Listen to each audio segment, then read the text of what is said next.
Olá! Hoje nós vamos estudar os capítulos 4 a 6 do livro de Zacarias. Agora nós vamos estudar o capítulo 4, versículos 1 a 3 do capítulo 4. O recipiente que supre de combustível o candelabro significa uma provisão abundante de azeite, símbolo da abundância do poder de Deus por meio de seu espírito. De cada lado do recipiente estava uma oliveira, que representavam dois homens escolhidos por Deus para servi-lo: Josué, o sacerdote, e Zorobabel, o governador de Judá. Versículos 4 a 6. O propósito da visão era encorajar Zorobabel a concluir a reconstrução do templo, garantir-lhe a capacitação divina para essa empreitada e a provisão inesgotável da glória futura do templo e do reino do Messias. O candelabro retrata Israel plenamente abastecido por Deus para ser sua luz naquele momento e no futuro. Convém observar que, no presente, esse papel foi assumido temporariamente pela Igreja, até que Israel seja salvo, restaurada a bênção da aliança e volte a ser útil ao Senhor. Não há poder, riqueza ou força física humana que baste para completar a obra. Somente uma provisão abundante do Espírito Santo, representado pelo vaso, pode capacitar para realizar essa tarefa e permitir que Israel volte a ser luz no mundo por meio da operação do Espírito durante o reinado do Messias. Versículo 7. Toda oposição, ainda que grande como um monte, será removida por Deus e transformada em terreno plano. Nenhum obstáculo poderá impedir a conclusão do templo, nem nos dias de Zorobabel, nem no reinado final do Messias.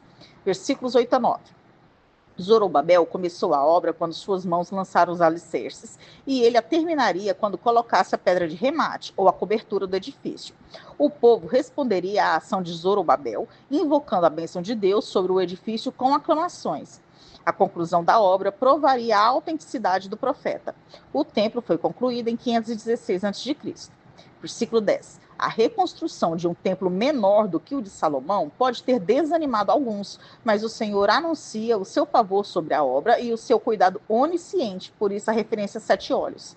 Ele vigia e se compraz na conclusão dos trabalhos. Versículos 11 a 14. As duas oliveiras representam os ofícios de rei e sacerdote em Israel, por meio dos quais a bênção de Deus fluiria. Os dois ramos de oliveira são os dois homens que ocupavam os cargos mais elevados desses dois ofícios na época: Zorobabel, como descendente de Davi, e Josué, o sumo sacerdote, como descendente de Eleazar. Juntos prefiguram o Messias, que combina esses dois ofícios e é a verdadeira fonte de bênção capaz de transformar Israel em luz para as nações. Agora nós vamos estudar o capítulo 5, versículos 1 a 4 do capítulo 5. O rolo, símbolo da lei de Deus, representa castigo ou maldição sobre todos que a desobedecem e bênção sobre todos que a obedecem. O rolo é como um pergaminho e encontrava-se desenrolado para que todos pudessem ler os seus dois lados. A visão mostrava ao povo que a terra seria purificada da maldade quando o templo fosse edificado e a lei de Deus ensinada. O roubo e o falso testemunho talvez fossem, na época, as maneiras mais comuns de transgressão da lei, e é provável que sejam mencionados aqui como pecados representativos. O povo de Judá era culpado de infringir toda a lei. Versículos 5 a 11. Esta visão descreve simbolicamente a iniquidade sendo removida da terra e levada para Sinar. O profeta viu um cesto e dentro dele estava a iniquidade em toda a terra, personificada por uma mulher. A maldade personificada na forma feminina pode representar a imagem idólatra de uma deusa, talvez a Zerá, e é um termo abrangente para todos os tipos de pecados, sejam religiosos, sejam sociais. Também é possível que a mulher represente as esposas estrangeiras dos livros de Esdras e Neemias, pois era considerado que as esposas estrangeiras levaram seus maridos israelitas à idolatria. O anjo teve o cuidado de que a mulher não escapasse, empurrando-a até o fundo e tampando o cesto com tampo de chumbo, mostrando que a maldade só existe sob o poder e autoridade de Deus. A maldade, que foi personificada na forma feminina, foi removida por duas mulheres com asas de cegonha, pássaro que migra da Palestina para o norte todos os anos. Não há consenso entre os intérpretes sobre qualquer significado simbólico dessas mulheres. Elas são usadas por Deus, talvez anjos ou outros seres celestiais. Alguns colocam que, pelo fato das cegônias serem considerados animais impuros nos livros de Levítico e Deuteronômio, esses seres podem ser malignos. O cesto da maldade devia ser transportado para um novo local na terra de Sinar, que é um nome antigo da Babilônia, onde um templo seria construído para ela. Todos os idólatras seriam assim removidos junto ao objeto de sua idolatria para uma distância segura, de onde nunca mais voltariam para causar problemas ao povo de Deus por sua maldade. Agora nós vamos estudar o capítulo 6, versículos 1 a 5 do capítulo 6. Na sua oitava e última visão, Zacarias viu 4 carros de guerra entre 2 montes de metal. Esta visão é similar à primeira visão, com alguns poucos detalhes diferentes, mas o Senhor ainda é retratado como aquele que controla os eventos da história e que no final subjugará as nações que oprimem o seu povo. Os cavalos que puxam os carros são vermelhos, cor que significa guerra, pretos, cor que significa fome e morte, e baios, ou seja, marrons com manchas, que significam peste e fome. Essas informações foram retiradas de Apocalipse. A maioria dos intérpretes acredita que o carro puxado pelos cavalos brancos representa a vitória dos agentes do juízo de Deus. Os carros eram o equivalente antigo dos atuais tanques, o principal símbolo de poderio militar.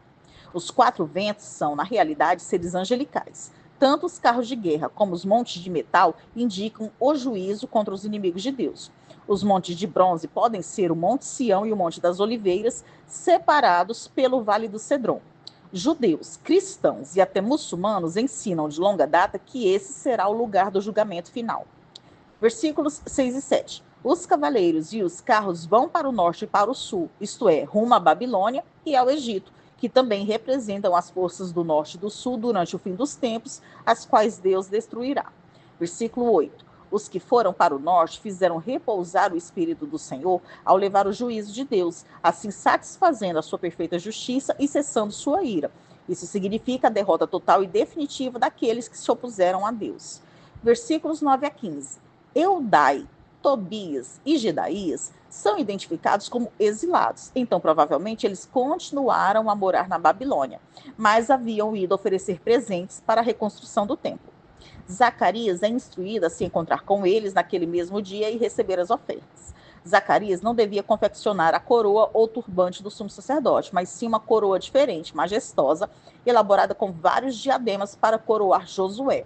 Nessa passagem em que Zacarias coroa Josué, o sumo sacerdote representa o Messias. A cena prefigura em menor escala a coroação futura do Messias, o renovo, que unirá os ofícios de sacerdote e rei.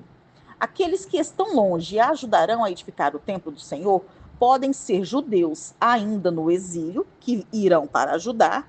Outros acham que eles representam a futura ajuda dos gentios na construção do templo.